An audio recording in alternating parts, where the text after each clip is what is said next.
जय शनिदेव महाराज। आइए सुनते हैं शनिदेव भगवान की पौराणिक कथा।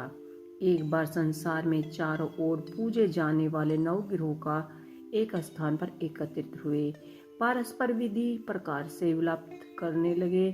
जब बात घूमते हुए उस पृथ्वी पर आ पहुंची कि हम नवग्रहों में से सबसे बड़ा सर्वाधिक को पूजनीय कौन देव है, तो प्रत्येक ग्रह अपने आप को बड़ा कहने लगा। इस बात पर जब बहुत देर तक वाद विवाद होता रहा और कोई निर्णय न हो सका, तो तब तय हुआ कि चलिए इंद्र के पास जाकर निर्णय कराना चाहिए। सो वह नौ ग्रह इंद्रदेव के समक्ष जाकर उपस्थित हुए। उन सबको की बातें सुनकर इंद्रदेव भी सोच में पड़ गए।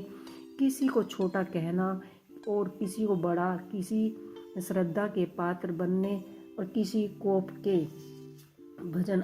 अंत में सोच समझकर निर्णय करना चाहिए। वह बोले कि मैं अल्प बुद्धि, इस बात का निर्णय कैसे कर पाऊंगा, मैं असमर्थ हूँ। मुझे तो आप सभी बड़े ही नजर आते हैं। मैं सभी का आदर सम्मान भाव करता हूँ।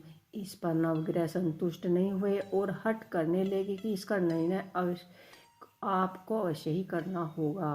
तब देवराज बोले कि आप लोग मृत्यु लोक में जाएं। वहाँ एक अत्यंत न्यायप्रिय विक्रमादित्य राजा रहते हैं। आप उनके पास जाएंगे तो आपका कोई ना कोई उचित निर्णय कर देंगे। इंद्र से निश्चित होकर नवग्रह मृत्यु लोक में जाने को तत्पर हो गए।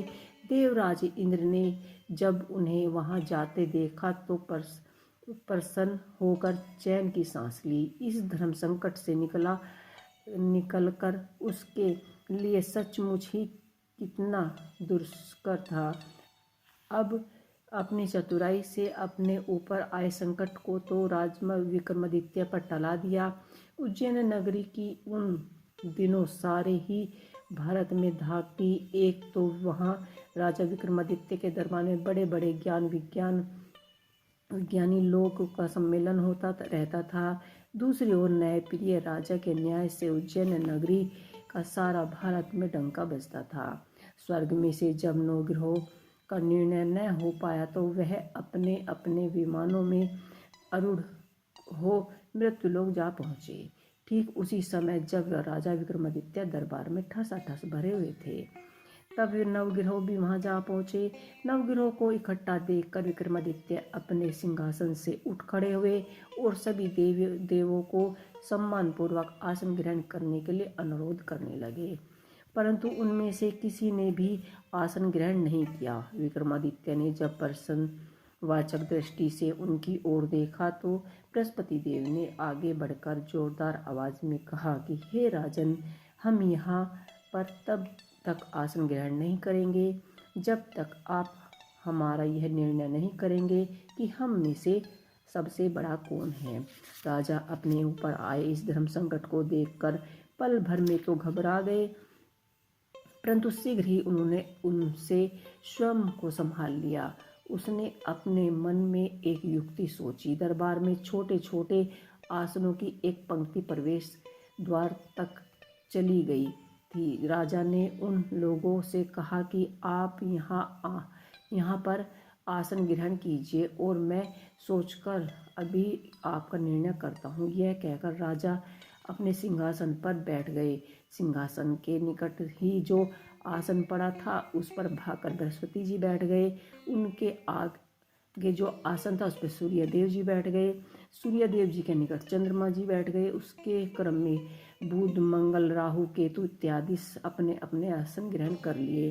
पंक्ति में 8वें थे भगवत, किंतु उन्हें भी संतोष था कि उनके बाद शनिचर बैठेंगे, किंतु आसन प्रवेश द्वार के समीप होने के कारण उन पर सबसे अंत में होने के कारण शनिदेव जी उस पर नहीं बैठे।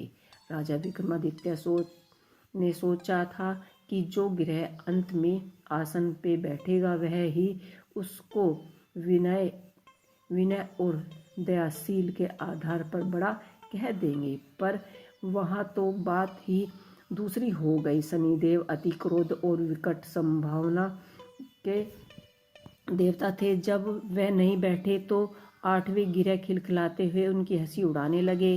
अपना इस प्रकार अपमान देखते हुए शनिदेव की आंखें क्रोध से लाल हो गई और उनकी भुकटियां तन गई। क्रोध से कांपते हुए बोले कि हे राजन, मुझसे बैर लेकर तुमने अच्छा नहीं किया। क्या समझकर तुमने मुझे इस प्रकार से अपमानित करना चाहा है, और क्या मुझे तले बिठाना चाहते हैं? चांद ग्रह का प्रभाव 2.25 महीने और सूर्य शुक्र बुध प्रभाव केवल आधा महीने, मास सोमवार और मंगल 2 मास और गुरु 13 मास, राहु और केतु 18 मास रहते हैं, जबकि मैं 7.5 वर्ष तक रह सकता हूँ। इसलिए हे राजन, अब तू सावधान हो जा। तूने जो अपमान मेरा किया है, इसका दंड तुझे अवश्य ही मिलेगा। राजन के कुछ दिन तो आराम से व्यतीत हुए, लेकिन शीघ्र ही शनिदेव ने अपनी दृष्टि फिर से राजा के 7.5 में आ गई। उन्हीं दिनों एक व्यापारी एक घोड़े को बेचने के लिए उज्जैन नगरी आया हुआ था। सुंदर सुंदर घोड़े देखकर राजा का जी ललचा गया। राजा ने उन्हें खरीदने का आदेश दिया। घोड़े में एक घोड़ा भंवर नाम का भी था। राजा उस पर चढ़कर देखने लगा कि कुछ देर तक तो घोड़ा राजा को इधर उधर लेकर घूमता रहा, लेकिन फिर सहसा भाग खड़ा हुआ।